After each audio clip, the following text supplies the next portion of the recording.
Сәлем, құрметті көрермен, арнама қош келдіңіз. Ақыры менің арнама кірген екенсіз, мені тыңдап тұрған екенсіз, подписацияны басып, қолдап кетуіңізді өтінемін. Әрбір тіркелген подписчик мен үшін үлкен қуаныш, бақыт және еңбегімнің ақталғаны деген сөз. Бүгінгі хикая «Үмітпен алданған жүрек» атты хикая сіздерге оқып бермекшімін. Соңына дейін тыңдап, соңында өз пікірлеріңізді қалдырып кетулеріңізді сұраймын. Үмітпен алданған жүрек. Айнаш пен Марат бір сыныпта оқыған. Екеуінің махаббат сезімі 10-шы сыныптан басталған еді. Басында тек сыныптас болып жүрген Мараттың күннен күнге Айнашқа көзқарасы ерекше болып, сезімі оянып, Айнашқа сөз салған болатын. Айнаштың өзі де сырттай Маратты ұнатып жүруші еді. Ол да келісімін берді. Екеуі ауылдың екі шетінде тұратын. Марат Айнашты күнде үйіне шығарып салып жүретін. Таңертеңгісін жолдан күтіп алып, екеуі қайта мектепке баратын. Бұлардың жұптарына барлығы қызғанып та, қызығып та қараушы еді. Ортасына қаншама сөз ерсе де, ешбіріне ермей түсінісіп алатын. Мектеп табалдырығында жүріп, екеуі өте әдемі жұп деген атқа ие болды. Қарасаң көз тоймайтын, бір-біріне өте жарасымды жұп еді. Екеуінің жұбы жазылмай мектеп бітіріп, қол ұстасқан күйі қалаға аттанды. Жолдары болып жоғарғы оқу орнына түсті. Айнаш мұғалім болып, Марат сәулетші мамандығына түсті. Ол жақта да жұптары жазылмады. Екеуінен басқа ешкім жоқтай, тек бір-бірінен көз алмайтын. Қаланың қанша сұлулары мен сымбаттыларын көрсе де, ешбіріне бұрылып қарамайтын. Жүректері тек Айнаш, Марат деп соғатын. Кейде бұлардың бақытты кейпін біреу қызығып, біреу қызғанып қараушы еді. Оларға мән бермеген екі ғашық қол ұстасып, тәтті кездерді бастан кеше берді. Содан бері 4 жыл уақыт өтіп, оқу орнын қалай бітіргенін де байқамай қалды. Екеуі де диплом алып ауылға қайтты. Марат ол кезде ата-анасына үйленгісі келетінін, Айнашты жақсы көретінін айтқан болатын. Қос ғашықтың бұрыннан жүретіндігін білетін ата-анасы Айнаштың ата-анасымен өзара келісіп, үйленетін күнді де белгілеп қойды. Бір айдың көлемінде Айнашқа сырға салып, үйден ұзатып алып кетті. Артынан той болып, жұптық өмір басталып кетті. Нағыз махаббатпен үйленген екеуінің әрбір күні бақытқа толы болатын. Үйленген соң қалаға бөлек шығарамыз деген ата-анасы уақытша ауылда алып қалды.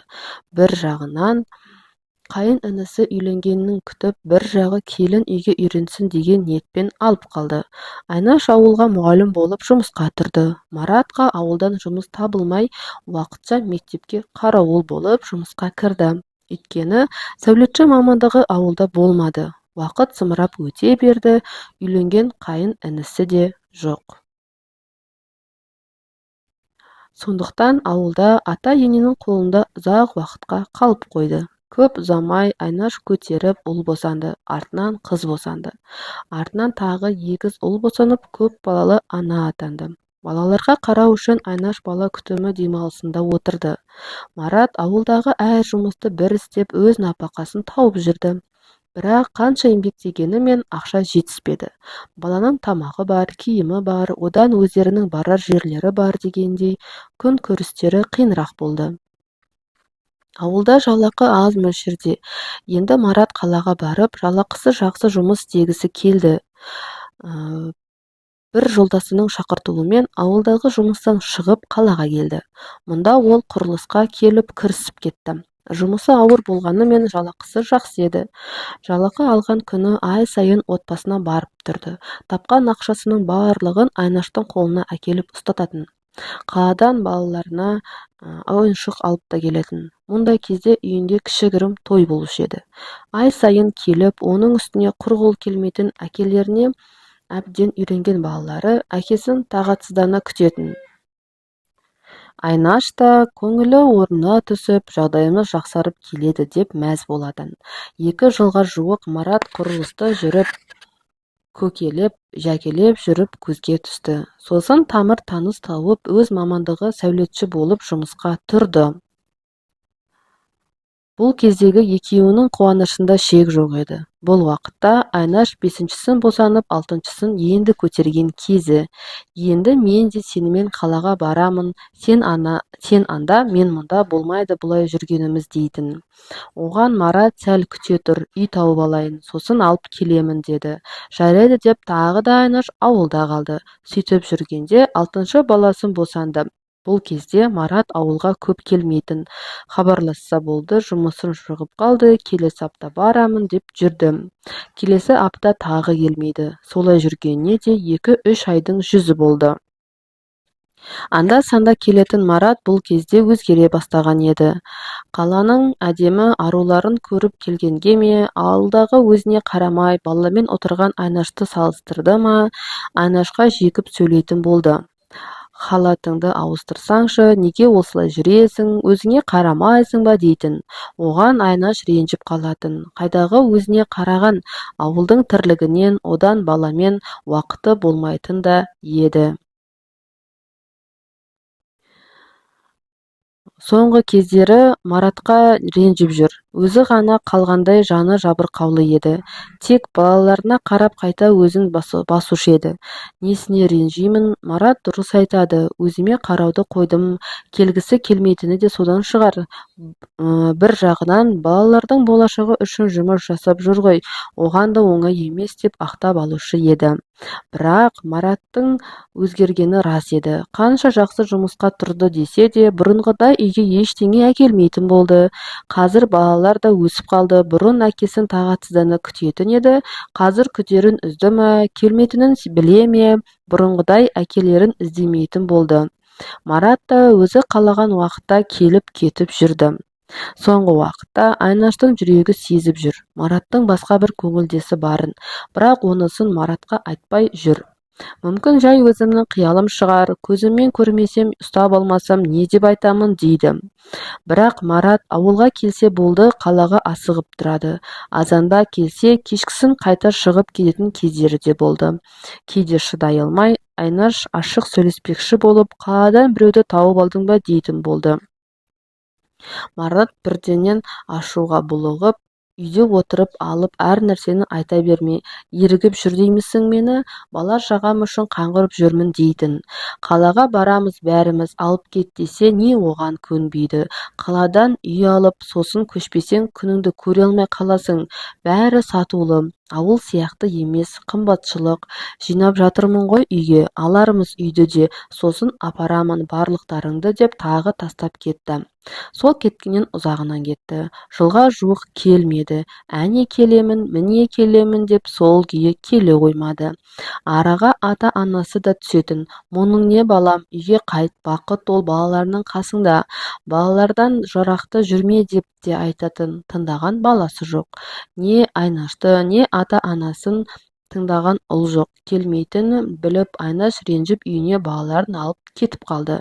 Ата-енесі де ештеңе дей алмады. Балаларының кінәсін біліп отыр. Барғаннан анасы үйде отырма, балаларға өзім бас-көз боламын. Ауылдан шықпай сен де әбден басылдың да қалдың. Көргенің тек Марат болды, соның айтқанынан шықпадың деп жарытып жұмысты да істемедің. Енді жүрісің міне 6 баланы сүйретіп. Қалаға барып жұмыс көр. Мұғалім қазір керек мамандық, сондықтан табылып қалар. Ақыры әкесіне керек болмаған екен, өзің өсіруің керек балаларыңды деді. Бір сәтте өседі де кетеді, өскенше тірлік жасап ал деп батасын беріп қызын қалаға жібереді. Айнаш қалада нағашы әпкесінің үйінде тұрды. Оларда барлық жағдайдан хабардар. Айнашқа көмектесіп қасында жүрді. Қаланың 4-5 мектебіне барды. Ешбірінде орын жоқ. Аяғын тоздырып біраз уақыт жүрді.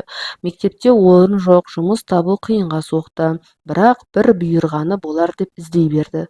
Ақыры тапты. Жаңадан ашылып жатқан мектепке мұғалім болып жұмысқа кірісті.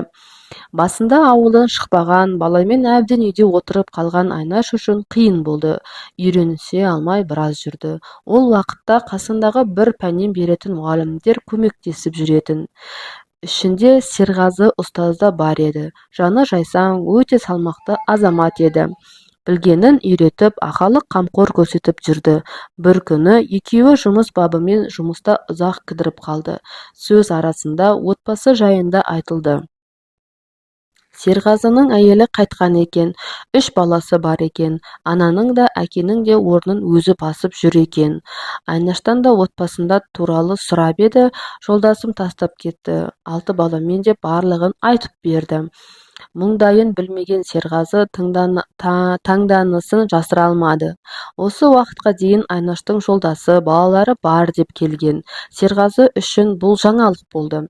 Екеуі сырласып, өмірдің ащы мен тұщысын айтып отырды. Екеуі тағдырлас еді, сөздері жарасып отыр. Негізі Серғазының Айнаш келгеннен ілтипаты ерекше еді. Тек отбасылы адам деп ештеңе білдірмейтін. Енді жалғызбасты ана екенін естігенде бір жағынан қуанып қалғанда еді. Айнаш апта сайын ауылға барып, балаларына деген сағынышын басып тұрды. Марат бұл кеткеннен кейін еш іздеп келмеді, тіпті балаларын да іздемеді.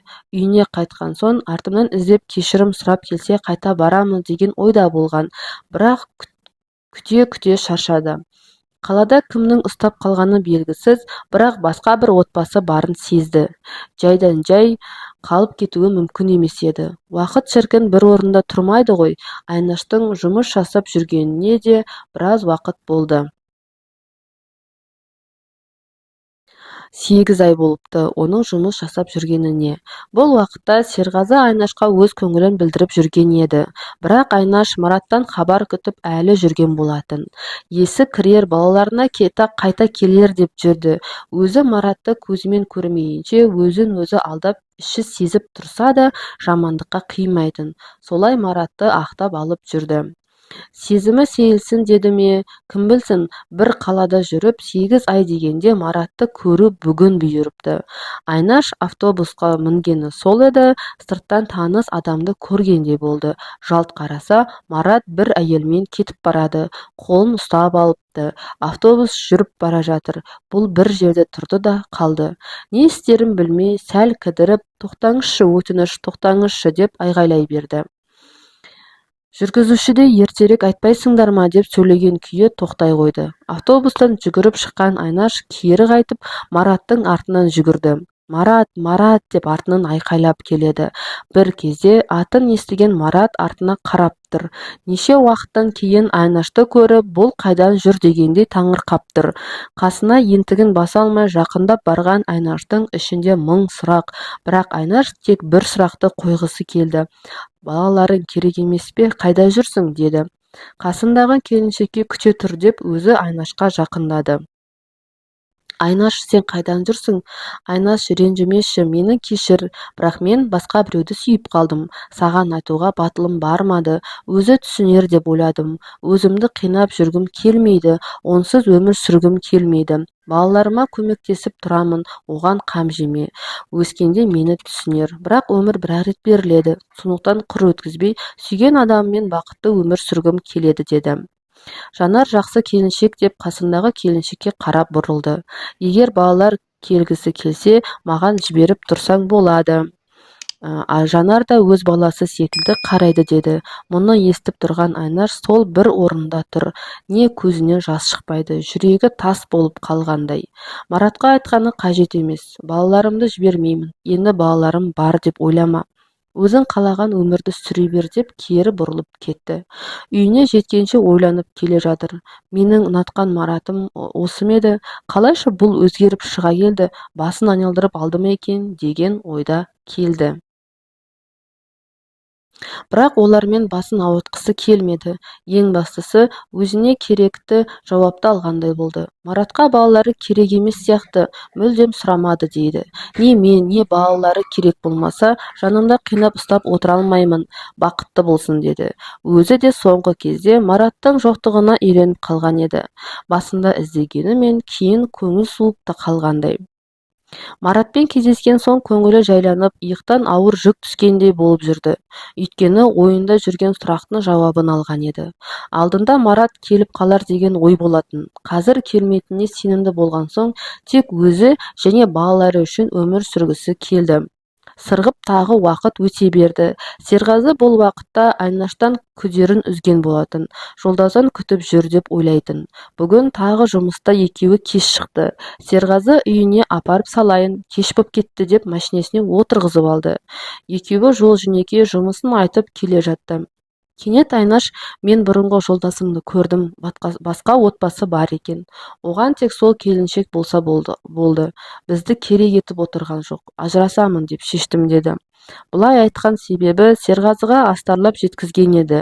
Өйткені алдыңғы бір сөздерінде 6 балаңды да өзімдікі сияқты қараймын, мен баладан безген әке емеспін деген болатын.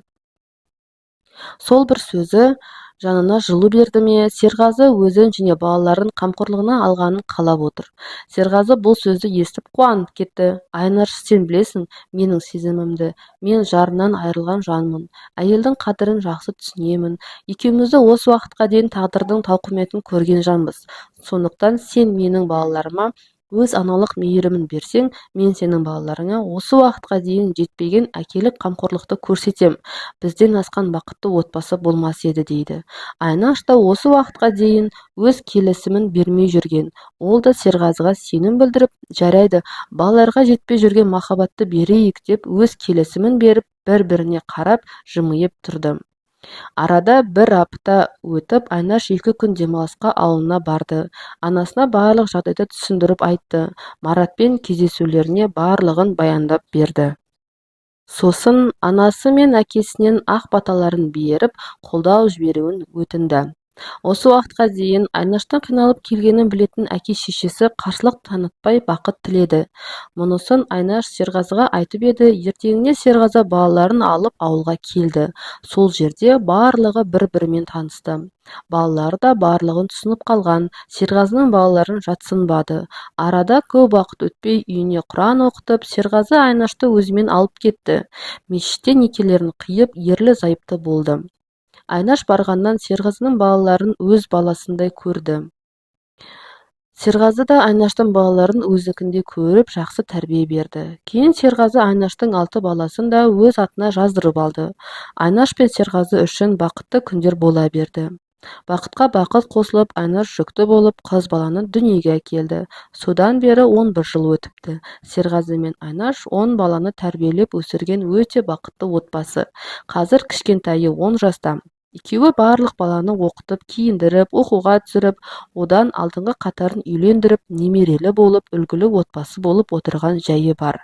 Ал балалар 2 үйден қосылған деп ойламайсың. Құтты бір әке, бір анадан туғандай өте бауырмашыл болып өсті. Соңы.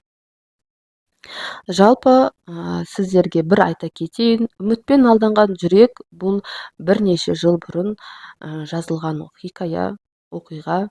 Жалпы сіздерге сабақ болады деген ойда айтып отқан жайым бар. Дәл қазір Айнаш пен Маратты және де Серғазы туралы толық ақпарат жоқ. Бұл өмірден алынған, бірақ есімдері өзгертілген кейіпкерлер болып саналады. Қазіргі таңда балалар есейіп, үлкейіп, бәрінің отбасы бар деп ойлаймын. Осымен біздің хикаямыз аяқталды. Арнама тіркеліп, подписация басып, қолдап, ұнаса да, ұнамаса да пікірлеріңізді қалдырып кетулеріңізді өтінемін.